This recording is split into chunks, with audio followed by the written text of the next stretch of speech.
மேலும் ஒரு முக்கிய செய்தியை பார்க்கிறோம். பெஹல்காம் தாக்குதல் வீடியோ தொடர்பாக ஜிப்லைன் ஆபரேட்டரிடம் NIA விசாரணை மேற்கொண்டு வருவதாக கூறப்படுகிறது. இது தொடர்பான விவரங்களை செய்தியாளர் முகிலன் வழங்க கேட்கலாம். முகிலன், விவரங்களை பகிர்ந்துக்கலாம்.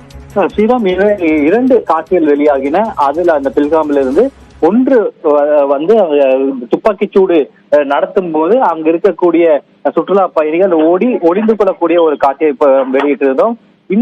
இன்னொரு காட்சி, அதாவது ஜிப்லைன், அதாவது 2 மடங்களுக்கு இடையே அந்த இரும்பு கயிறை கட்டி அதில் சறுக்குவது ஒரு விளையாட்டு. அந்த ஜிப்லைனில் ஒருத்தர் செல்லக்கூடிய போது பின்னாடி இருக்கக்கூடிய ஒரு நபர் ஒரு மத ஸ்லோகன் சொல்லக்கூடிய ஒரு காட்சியை நாம் வெளியிட்டிருந்தோம். அது தொடர்பாக பல்வேறு கேள்விகள் எழுப்பப்பட்டது. அதைத் தொடர்ந்து தற்போது NIA அந்த நபரை தற்போது விசாரணைக்கு அழைத்து சென்றிருப்பதாக தற்போது தகவல் வெளியாகிருக்கிறது.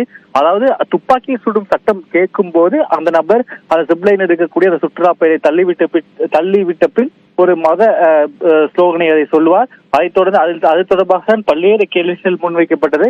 தற்போது அப்படி இருக்கக்கூடிய சூழ்நிலையில் தற்போது NIA அவரை விசாரணைக்கு அழைத்து சென்றிருக்கிறது.